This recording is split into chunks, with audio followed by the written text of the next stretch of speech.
Welcome back to the Word Encounter, episode 114, where we're going to pick it up in Proverbs chapter 22. Verse 2 says, "Rich and poor have this in common, the Lord makes them all." Verse 4, "Humility, the fear of the Lord, results in wealth, honor, and life." Humility, the fear of the Lord, results in wealth, honor, and life. To be in fear of the Lord is to be humble, because when you lack humility, you're essentially putting yourself in the place of the Lord. And so if you fear the Lord, you have humility, and it results in wealth, honor, and life. And that wealth doesn't just mean financially. It could very well mean something entirely different. Wealth in relationships, wealth in health. There are many types of wealth. Verse 6, "Start a youth out on his way, even when he grows old, he will not depart from it." I know many of us have children, and we desire them to follow in the footsteps of the Lord and to follow the Lord. And sometimes they disappoint us, at least as we realize what they're doing today. But if the seeds were planted, I firmly believe that those seeds will be watered through the trials of life, and sooner or later, those seeds will start to sprout. You may or you may not be alive to witness it, but we have to have faith that that will happen. Verse 7, "The rich rule over the poor, and the borrower is a slave to the lender." And so when you are a borrower, you are basically working for your lender. You know, when you have a mortgage, you have borrowed money from the bank, you're essentially working for the bank until your house is paid off. You know, if you have a car note, you're essentially working for the car company until that car is paid off. And so, you know, the borrower is slave to the lender. He's subservient to the lender. If you don't think so, just stop paying on that loan and see what happens. So, verse 8, "The one who sows injustice will reap disaster, and the rod of his fury will be destroyed." Verse 13, "The slacker says, 'There's a lion outside. I'll be killed in the public square.'" What does that mean? The slacker, the lazy, are always looking for an excuse to not do something. You ever had experience with that? Where people are looking for reasons not to do something. Or if they want to do something that they shouldn't do, they're looking for reasons to do it. And so we will become very creative in justifying our actions or lack of actions. We'll make up all kind of stuff in order to rationalize why we haven't done something or why we have done something. And so that's what this essentially said. The slacker, you know, the one, there's always somebody trying to get out of, you know, what they need to do in order to reap the reward. You know, they just want the reward. They don't want to do anything for it. Verse 14, the mouth of the forbidden woman is a deep pit. A man cursed by the Lord will fall into it. This is warning people, of adulterous affairs. It says the mouth, she may have a sweet mouth or he may have a sweet tongue, but it's a deep pit.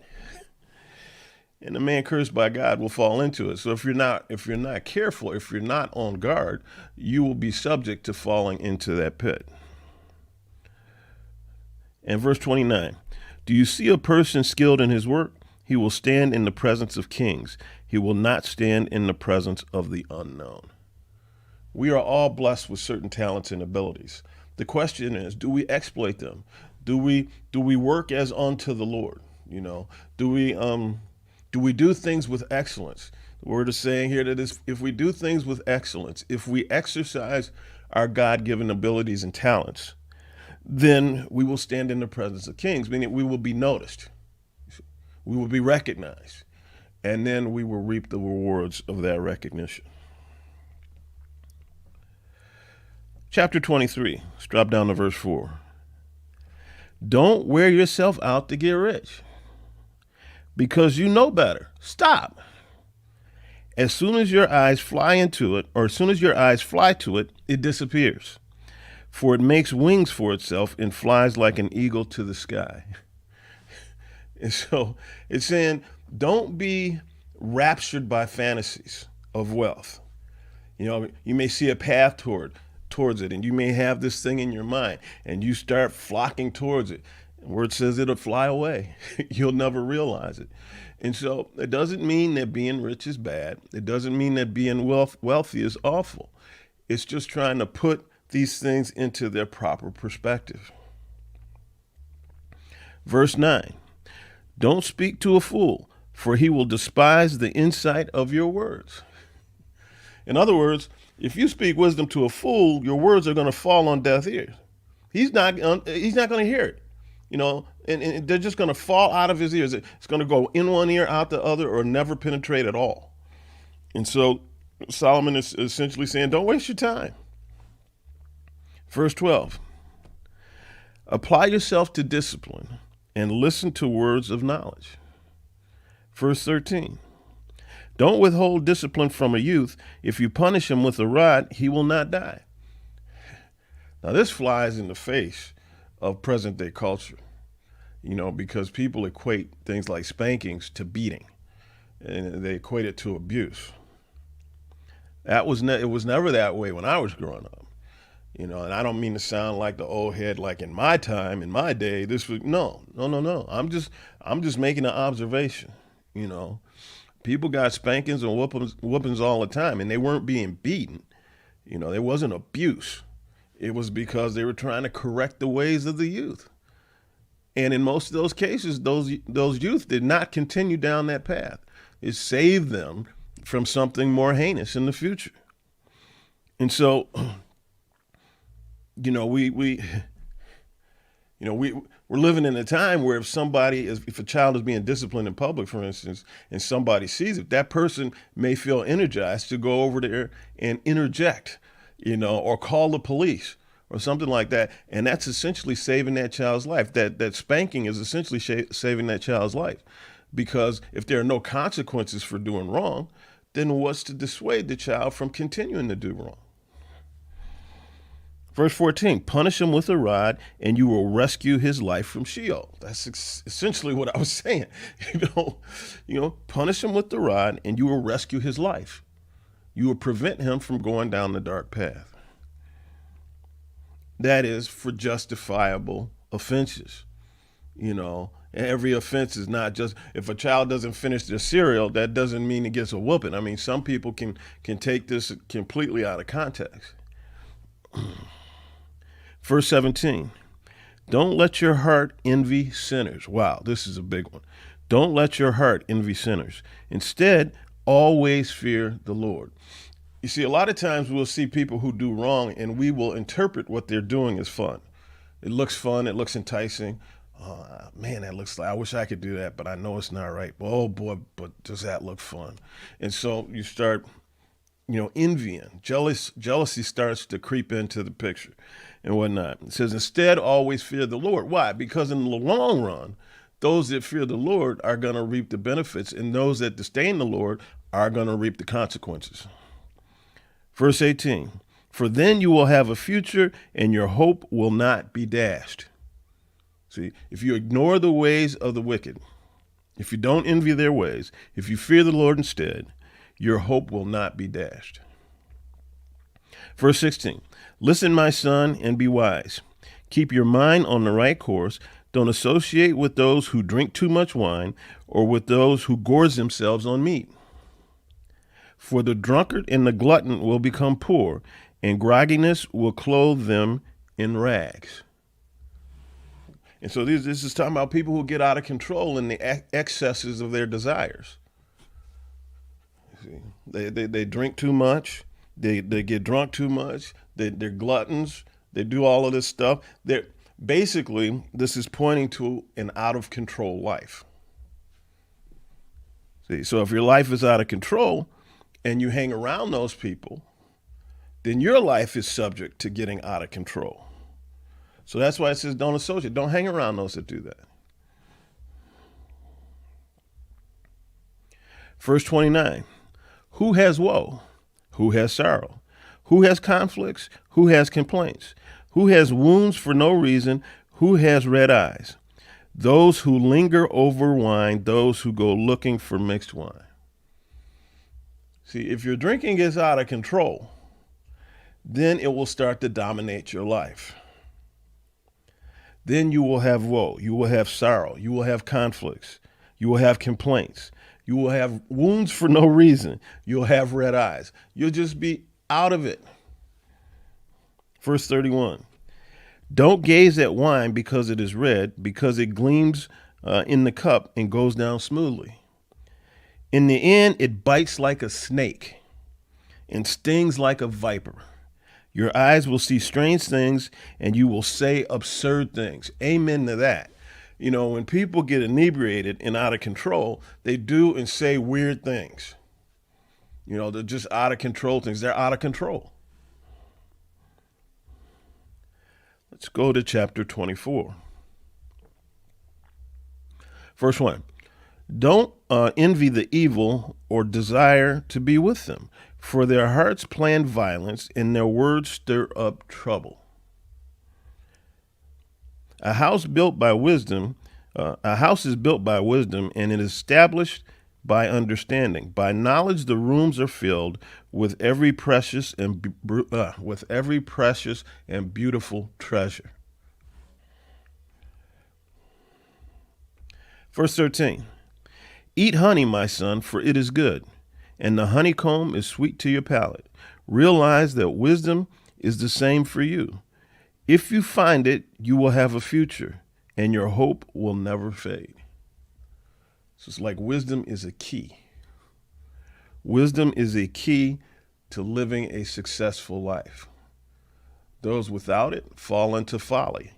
Those with it live life with purpose. 17. Don't gloat when your enemy falls, and don't let your heart rejoice when he stumbles. Or the Lord will be displeased, and turn his wrath away from him. So if you really want to punish your enemy, don't gloat or rejoice when they stumble, because the Lord is going to take care of it.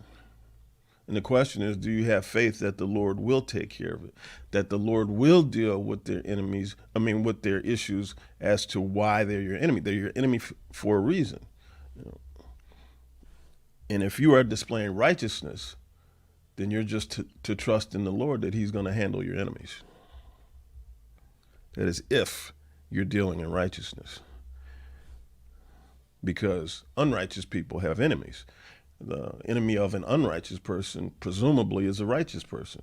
So the Lord isn't going to exact vengeance on the righteous person, but the wicked.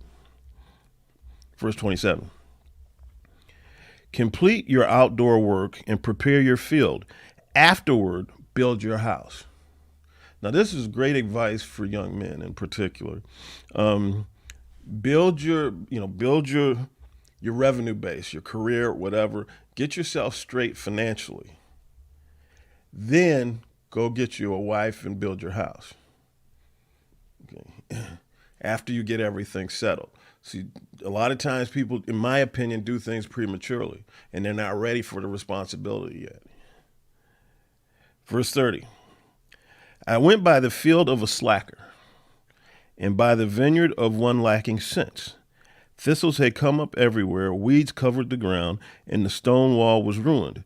I saw and took it to heart. I looked and received instruction.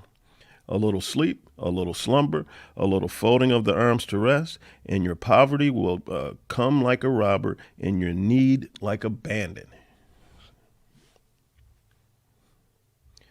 A little sleep, a little slumber, a little folding. What is this identifying? This is identifying kind of a lazy person who doesn't really want to get out there and be productive.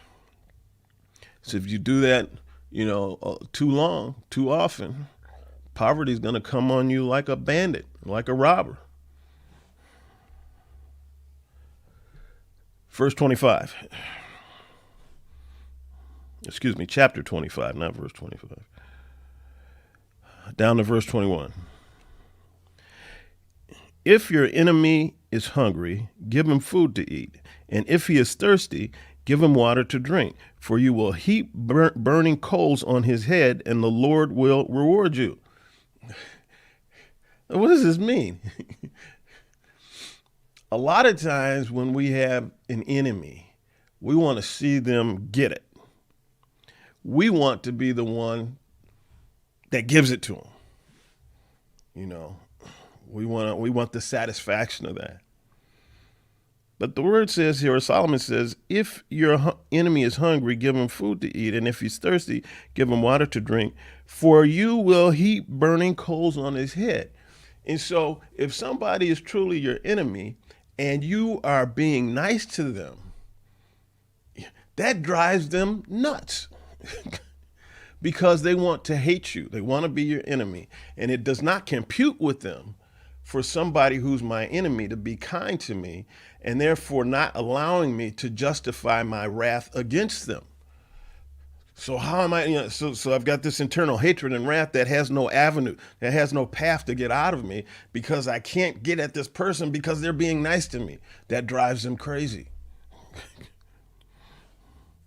And it says the Lord will reward you if that's the way you handle it.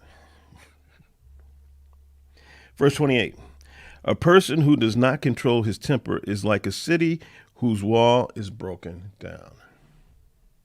The city wall is to protect the city from the enemies, roaming armies attacking the citizens and whatnot. And so the wall is to protect that city. A person who does not control his temper is like a broken down wall. If you don't control your temper, then all of the manifestations of that anger and whatnot will start to feed on you, will start to attack you, will start to harm you. Chapter 26, verse 1. Like snow in summer and rain at harvest, honor is inappropriate for a fool. Verse 3. A whip for the horse, a bridle for the donkey, and a rod for the backs of fools. Proverbs has a lot to say about fools. Verse 6. The one who sends a message by a fool's hand cuts off his own feet and drinks violence. If you have something that's important that you need to send to somebody, a message that needs to get some, don't give it to a fool to give them that message. That's just going to get you in trouble. They may never get it. The fool may change it. You have no idea. In other words, this goes to you watching over who you trust. It's essentially saying here, don't trust a fool. Verse 11. Ooh. As a dog returns to its vomit, so also a fool repeats his follies. As a dog returns to his vomit, so also a fool repeats his foolishness. Follies, foolishness, craziness, whatever. In other words, the fool does not learn from previous experiences. The fool keeps doing it over and over and over again and keeps reaping the negative consequences. As a dog returns to its vomit. Can we get more graphic than that? So also a fool repeats his foolishness. Verse 12. Do you see a person who is wise in his own eyes? A person that thinks they know everything, a person that is not humble, a person that will not listen because they're convinced that they're always right. Do you see a person who is wise in his own eyes? There is more hope for a fool than him. Now, we've been talking a lot about the ridiculousness of the fool and how to avoid him and how to, the fool is getting hammered here. But this one says the person who is wise in his own eyes has less hope than the fool. They're worse than the fool. They are, in fact, being a fool when they are wise in their own eyes.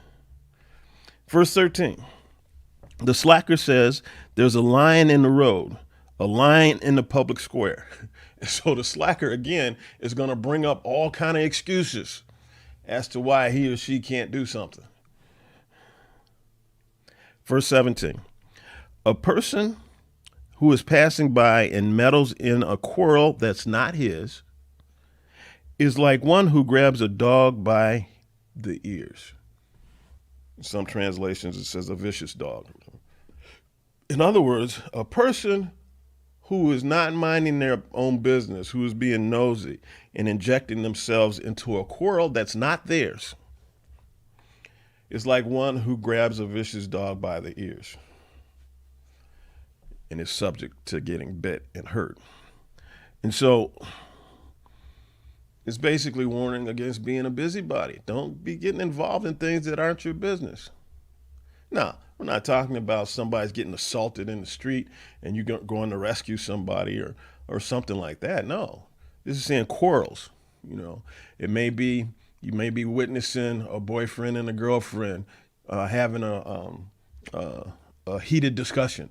You may be, witnessing something else that's none of your business. Don't be a busybody. Don't be sticking your nose in there. It's not your concern.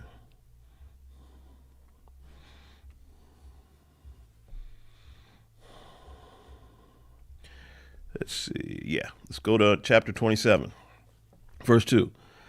Let another praise you and not your own mouth, a stranger and not your own lips. Don't toot your own horn. Do what you need to do with excellence. Let other people brag on you. Not only is that a sign of humbleness or humility, that's also going to be taken more sincerely because it's not coming from you.